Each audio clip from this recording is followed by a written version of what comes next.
Technology changes, but principles never change. Hello again, everyone. I'm Eli's dad with Project Eli, where we educate, lead, and inspire. And I'm wearing my Tom Brady shirt today, as you can see, number 12, from the New England Patriots, because I heard him say something a couple of days ago that just boggled my mind. Now, one of the things that you want to do if you want to become a success is you want to model people that are successful. Here's what Tom Brady had to say. In both life and football, failure is inevitable. You don't always win. You can, however, learn from that failure, pick yourself up with great enthusiasm, and place yourself in the arena again. And that's right where you'll find me, because I know I still have more to prove. Once again, that's six-time Super Bowl champion Tom Brady. Now, you know, there's no secret to success. There's a system to success. There are winners and there are losers. And there are people that haven't discovered yet how to win. So, trying to help everybody, Eli and everybody else, establish the correct mindset, I took a look at one of my heroes as a youth and to this day, the winningest player in NBA history, 11 championships, Bill Russell. And just for giggles, I took a look at his biography and I took a look at some of the things that he said. And boy, when you listen to some of the things that he said and you get inside his mind and you discover his mindset, you say to yourself, you know what? That's the type of guy I want to be. So let's go over a few of those today on Project Eli, where we educate, lead, and inspire. Concentration and mental toughness are the margins of victory. Boy, if we talked about that, you know, singleness of purpose, concentration, not letting failure become your undertaker, letting failure become your teacher. I've been fortunate to meet and work with a lot of really smart people. The thing that strikes me most about them is how they continue to explore and learn every day. I have tried to apply that approach in my modest career as well. Now, these are all quotes, of course, from Bill Russell. Bill Russell just achieved so many different heights. He was to the mountains so many times. Yet here's a guy that says, I need to keep learning. I admire people that keep learning. I've modeled people that continue to learn. So if you're one of those people that graduated from high school and stopped your learning, or graduated, or graduated from college and stopped your learning, go crack a book, go to a seminar, go look at a video. If you want to improve your life, you need to improve. Makes sense, doesn't it? You can do anything you want to do if you want it bad enough. Let me correct his English, badly enough. All right, that's the only correction, Mr. Russell, I'm going to make for you. You know, if you want to become wealthy, the first decision you have to make is, I want to become wealthy. I want to become successful. You have to make that decision. You have to believe it. You have to see it. You have to feel it, taste it, touch it, smell it, all of that. But the first thing is, you have to want it badly enough so that you don't get upended by little bumps in the road. Commitment separates those who live their dreams from those who live their lives regretting the opportunities that they have squandered. You know, this is the beginning of the year. This is the time of year when people tend to look back at, you know, New Year's Day, so on and so forth. They look back and they think, oh, if I would have done this, or I would have done that, or whatever. Opportunities do not come with a label on them. You have to be looking for them. You have to be conscious of what's going on around you. Otherwise, you're going to miss it. You know, people that are in nursing homes, if you ask them what's the biggest regret in their lives, they always say, you know what? I should have done that when I had the opportunity. Don't be somebody that says that. Find an opportunity that you want to achieve. Embrace it. Go for it. Don't just same old, same old. So, how are you? Fine, and you? Have something to say. I'm doing something different. I'm doing something challenging. I'm doing something exciting. Durability is part of what makes a great athlete. It's also what makes a great business person as well, or a great father, or a great spouse. You have to have durability. You have to be able to take a few lumps, You have to be able to see certain situations that aren't obviously in your favor and survive and move on and turn a negative into a positive. This is what the great people do. They have durability. You know, one of the things they say is the most important ability is availability. Make yourself available. Make yourself present. The idea is not to block every shot. The idea is to make your opponent believe that you might block every shot. Bill Russell revolutionized the game of basketball. When he was not somebody like Michael Jordan or LeBron James or Steph Curry that they centered the offense around, you know, to score points. His greatest asset was his defensive ability. Now keep in mind, in the game of basketball, you play offense and you play defense. It's kind of a 50-50 thing, isn't it? So if you can excel in that arena, in that one particular specialty, you can be a tremendous presence. Bill Russell was a tremendous presence. Now, as far as basketball players are concerned, Bill Russell was 6'9". He wasn't 7'2" like Wilt Chamberlain. He isn't 7'6" like Taco Fall, today's favorite tall guy on the Celtics. He was 6'9". Magic Johnson was 6'9". Larry Bird is 6'9". What made Russell so great? Russell was a presence. He would anticipate what the offense was going to do, and he would block the shots. And the point is, he didn't even have to block all the shots. All they had to do was know that he was there. And because he was there, he was an intimidating presence. Russell talks a lot about presence. We'll get to that in a couple of minutes. My most prized possession was my library card from the Oakland Public Library. Russell was born in Mississippi. Bill Russell was born in Mississippi. His family moved to the Bay Area. They were very, very poor. And one of the things, he always had that hunger to learn, to learn, to learn. The Oakland Public Library, where he could go and read books for free, was his favorite place. He went there and he would learn different things. He would model people that were successful. He would learn from them. Take a clue. This is what successful people do. They don't stand pat. You've got to have the killer instinct. If you don't have it, forget about basketball and go into social psychology or something. If you sometimes wonder if you got it, you ain't got it. No pussycats, please. When you have your opportunity, you've got to go for it. And when you go for it, you've got to go full bore, all in. Or as they say in poker, I'm all in on this hand. You have to have that singleness of purpose. You have to be all in. Don't knock the ball in the stands. Keep it in your hands. What so many people do, you know, in basketball, with Eli, when you watch the shot blockers today, they get the ball and they block it, and they block it into the stands, and then they walk around like they just, you know, invented time or invented the atomic bomb or some other fantastic scientific discovery. They beat their chest, whatever. You know what? The object of the game is to win. So what did Bill Russell do? Bill Russell had the unique talent of when he blocked a shot, he would block it to a teammate, and then they would start a fast break. You don't see them doing that today. You don't see them blocking a shot to a teammate. He had that extraordinary skill. Keep the ball in play. The same thing is true in business and in life. All right, if you're, you know, blocking something, if you're stopping something, if you see something's not right, keep the ball in play.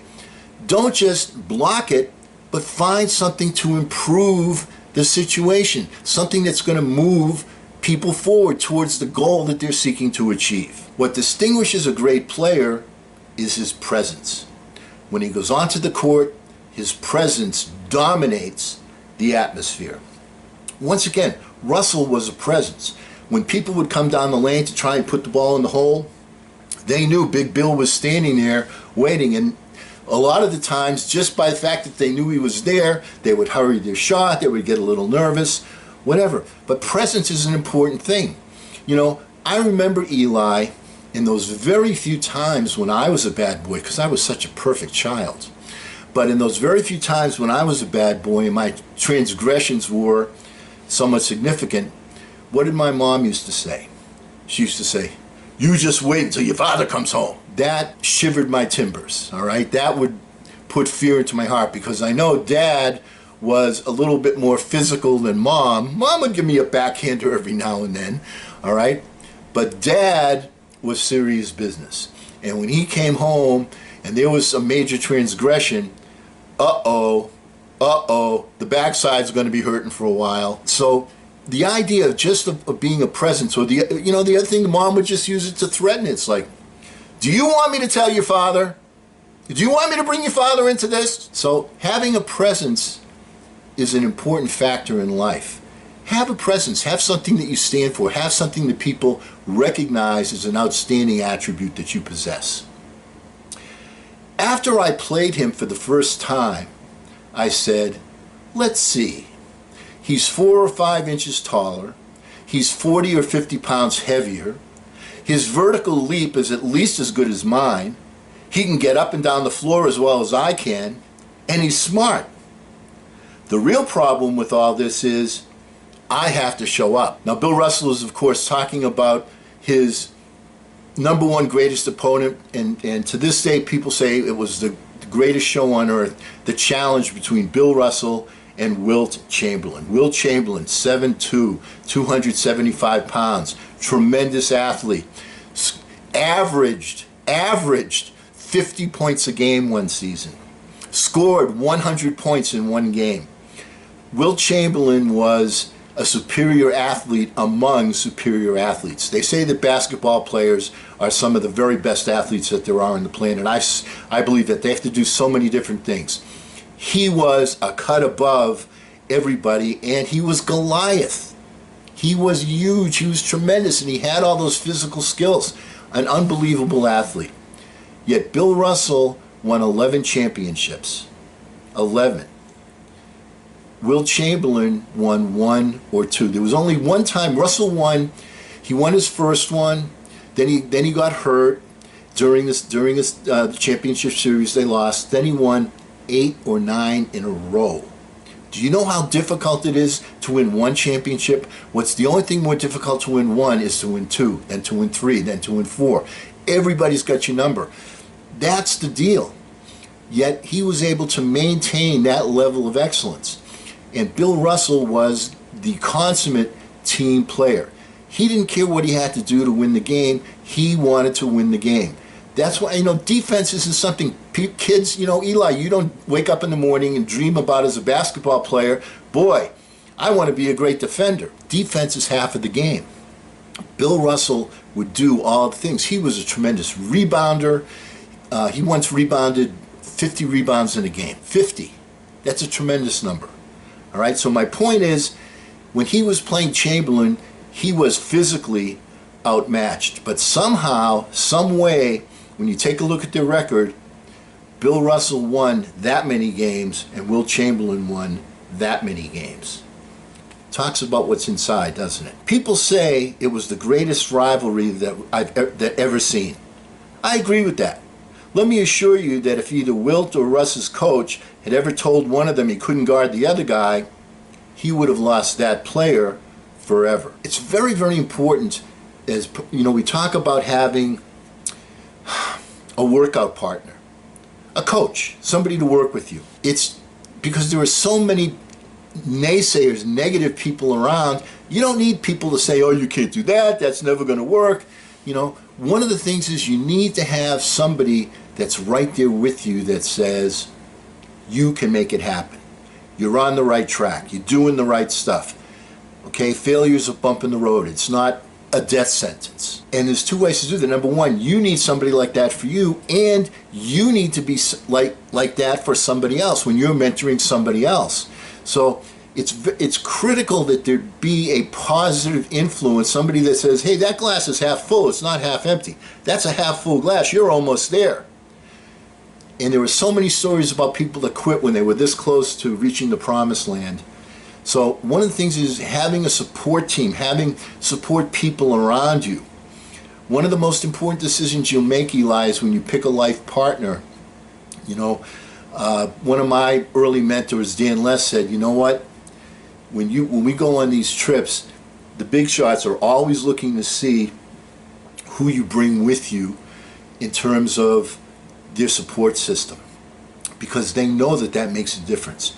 My number one mentor, Bob Anderson's wife, her name was Betty Jean. Very quiet lady, very nice lady, very beautiful lady. She supported Bob Anderson, and she was the one that allowed him to do the things that made him a great producer. So picking your life partner is an important thing. Picking your friends is an important thing, and it's critical. It's a critical thing. Create unselfishness as the most important team attribute. You know, as a leader of a team, it's not critical that you're the one that takes the credit. What you want to do is you want to give out the credit. When you give out the credit to people, then they want to produce more. You know, money isn't everything. You know, people say, oh yeah, pay me the money, show me the money. That's, you know, it's good to make money. Let's not make a mistake about that.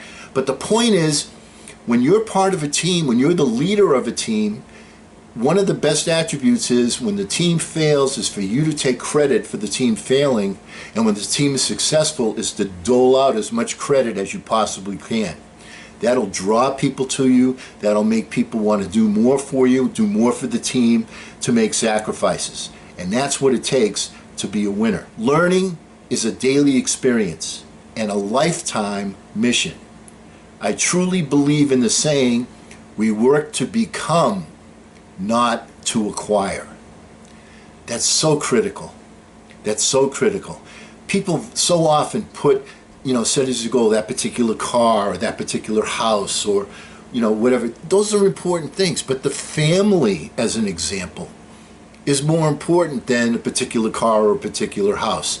When you're running a business, are you serving the community? It's great to make money, it's great to have a product, but does the product serve? Is it something that's serving? And as you're, moving up the ladder, it's key to recognize that it's not the things that you acquire, it's the person that you become. It's the journey that makes somebody great. Bill Russell had to overcome unbelievable prejudice when he was playing for the Boston Celtics. He was a superstar, and he went away for a summer to do something, and he came back and somebody had broken into his house and they had written graffiti all over the walls. They defecated in his actual bed, and and I'm not just saying the people in Boston. Boston has a reputation in years past, now it's a lot better, of being somewhat of a racist community. And I can tell you from my personal life that it absolutely was. When I was in high school, there would be kids that would be bussed over from Roxbury, which is the sort of the Harlem of Boston, to go to our high school. And a lot of the kids, or several of them, played on the basketball team. Well, I was on the basketball team. And all of my friends would always come up to me and say, so, what is so-and-so like? What, are the black kids any different? Because it's so easy to make a stereotype about one group of people, either by race or by age or by whatever.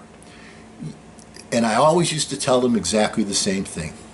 I said, you know what? The guys on the team, the guys that get bussed over, are exactly the same as we are. Some of them I like a lot, and some of them I don't like all that much. They're the same as we are. So keep that in mind. And Eli, that's one of the things I'm very proud about with you, is that you are, in that essence, colorblind, and that's one of the things that I wanted to teach you, and that makes me feel really good when I see those types of things, when you're talking to me and you just show me that that's the case. It makes me very, very proud. And the last one is kind of our thought of the day, also from Bill Russell. If you really have integrity, there are very few people who can insult you or honor you. I'm going to tell you a story about Bill Russell here real quick, and then he won when he went to the University of San Francisco his junior and senior years. USF won the NCAA tournament, And it was the first time that they had 3 black players in the starting lineup: Bill Russell, Casey Jones, and there was another black player on the team as well. And they won. And at the end of the year, they have these award ceremonies. Now, keep in mind, Bill Russell was voted an All-American, first-team All-American during those years.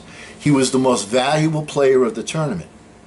Well, after the season was over, they had an award ceremony in the state of California, and he was not picked as the #1 center, let alone basketball player, the #1 center in the state of California. I wonder who is doing the voting. And I'll tell you one other thing about Bill Russell. Bill Russell was voted All-Pro a few times, but most of the time he was voted to the second team All-NBA. Now, this was during the same year that he was voted the most valuable player. So how can you be the most valuable player in the league and not be on the first team? Because one of the things is people look at one aspect of basketball. They look at the offensive end, and Bill Russell was good, but he wasn't super outstanding on the offensive end.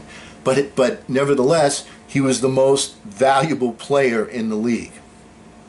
Kind of stops and makes you go, doesn't it? And because we will never end a meeting on a philosophical note, let's get out there and charge! I'm Eli's dad.